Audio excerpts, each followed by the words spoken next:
শোনো, তোমার যাবার কি কোনো নিরাপদ জায়গা আছে?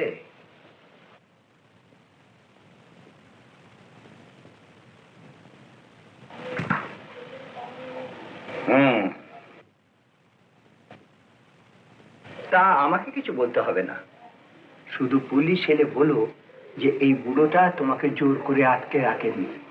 বাবা, এ বয়সে মেয়ে চুরির দায় আমি জেল খাটতে পারবো না।